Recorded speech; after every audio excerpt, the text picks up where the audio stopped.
out from Saturday night that centres on Izak, Ranken, who is tonight the source of an AFL integrity investigation which is reaching its end point, and the likelihood is a suspension that will end his season comes from headquarters tomorrow. He stayed away from the Crows today, I think for reasons that are understandable. It did leave his teammates to face the questions. I mean, it's not ideal, but it's obviously in the AFL's hands, and we'll let them investigate it and see what happens. Are you worried about, I guess, what a potential big ban for Izak could mean for the finals campaign? I mean, like I said, we'll wait and see, but yeah, we'll leave it up to the AFL to go through what they have to go through. Does another incident like this speak to a cultural issue within the AFL? No, I don't think so. Yeah, it's definitely not ideal, is it? But yeah, we'll work through stuff. And yeah, we've got a game this week, so we'll focus on that. This has been the scourge of the competition for a year and a half now. It's Andrew Dillon's absolute passion project to stamp this out of the game, and the intrusion of a word which has no place in common use. And I didn't feel like I'd heard it for 20 years before it has started to flow in here. The sequence of events, so it was a tense night. It was physically played in close quarters, and Rankin was involved at various stages in pitted battles with Izak, which then spilled to other opponents. The players on the field were well aware of what had been said, and yesterday Collingwood contacted Adelaide to inform them of what was known. Adelaide then handed it over to the AFL Integrity Unit, who have staged their investigation today. Both players have been spoken to. Rankin about 4 o'clock this afternoon to understand his version of events. So what happens? These are dealt with as summary judgments. There's no tribunal hearing or the like. We've seen these go to the legal experts in a very real way. I think these have been Andrew Dillon's calls along the way, and where these penalties have landed. So the first was Finlayson with 3 weeks, and that came with a warning. If it happened again, it would be more. The second was Will Powell, who got the 5 weeks with there are no excuses for this conduct in our game. Will Graham's the most recent, and we lived through this with the 2 coaches Jack from Graham. West Coast and the Giants. Jack Graham. So I think you could interpret that the base penalty is 5 weeks, and Jack Graham was adjudged to have self-reported, and the level of remorse was such that he was able to get 5 weeks down to 4 weeks. It remains to be seen through the investigation whether Izak Rankin would qualify for that. But as we sit here now, if it is all established, he will be looking at a 5-week suspension. Yeah, so the Crows haven't put a foot wrong since the halfway mark of the year. They've done everything right. They've got themselves into a top 2 spot. They'll host a home final, and they're going to have arguably their best player jumping out of his skin, fully fit, sitting in the grandstand.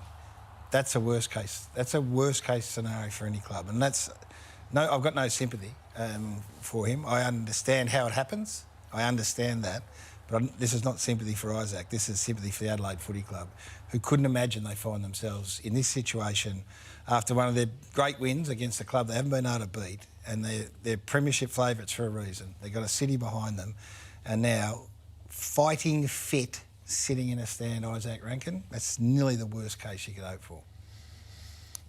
Where we find ourselves as an AFL community is troubling. I mean, this is well declared. The Finlayson incident was distasteful and was the clearest warning. I remember thinking at the time, this word I hadn't heard it in 20 years. It doesn't feel like it's in any sort of usage, but evidently with a certain demographic in various places, it is. And it's the sort of thing that needs to be addressed in locker rooms. If in any way this is part of your vocabulary, these are the 2 reasons it needs to be out. What it means from a society point of view, and secondly, what the potential ramifications are. If you reach for this word in the heat of battle, it just can't be part of any sort of flippancy or whatever else goes on between 20-year-olds. Yeah. And then we find ourselves here, and as a code, this is an awful pattern of behaviour over 18 months.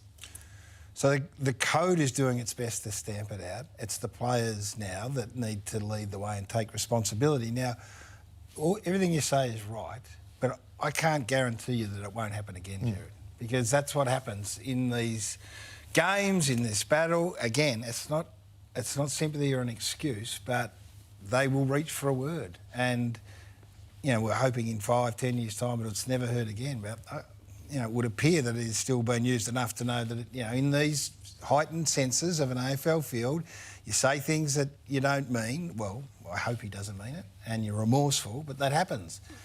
But could I guarantee it's not going to happen again? I couldn't, unfortunately. It's a sour note to what was the most enthralling game. And I've been looking forward to 2 days. You've had time to think about it. I want to know more about it. It re-established Collingwood's core, and it was the win that the Adelaide Crows most needed as they set their sight. It was billed as the biggest night of footy the Crows had had in 8 years, and it delivered on that front. They got the results. What to make of it, though, because it was a peculiar game. It was. I'd take a little exception if people say it was just a lockdown game from the start. It wasn't that at the start. Nope. Collingwood kicked 5 goals to 1 in the first quarter, and they were looking to be creative with the ball. They weren't just looking to go down the middle. I remember saying to Jason, they're coming inside a lot. They're trying, their eyes were going in there. So they kicked 5 goals to 1, they lead by 25 points. They kicked 5 goals to 1 against Hawthorn, lead by 26 3 weeks earlier. And then, in the second quarter, they have 12 inside 50s and score a point. Adelaide have 13 and kick 5 goals, 1. Then it goes into this arm wrestle of all arm wrestles after that. And as a commentator, I'm sitting there watching it going, I wish I could tell you something different. But this is what's happening. It's going in, Adelaide defending it, it's coming out, and it's going back in. And it just kept going back. And the longer it spent in there, the more everyone closed up and the less room there was. So Collingwood, the 7 inside 50s, you go, why couldn't they do anything with it? Well, there's no room because there's that much traffic in there. And I remember also making the comment that the corridor wouldn't have to be mowed because after half time it was just a no-go zone, vacant. The one time it went there, it was a miss kick, and it went into the middle of the ground, and the whole thing opened up, and that ends up with a crow throw with the goal. Do you think if they played again, Adelaide would play that style, or might they be a little bit braver?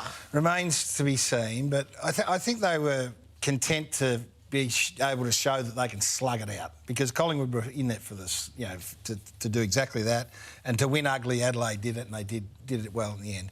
I reckon if they were to play again, just let's say it's MCG on the last day of September, they'd be more expansive and take more risks through the middle of the ground. Conditions played into it a bit, but they were superb, and Collingwood lost no fans. So they've lost 5 out of 6, but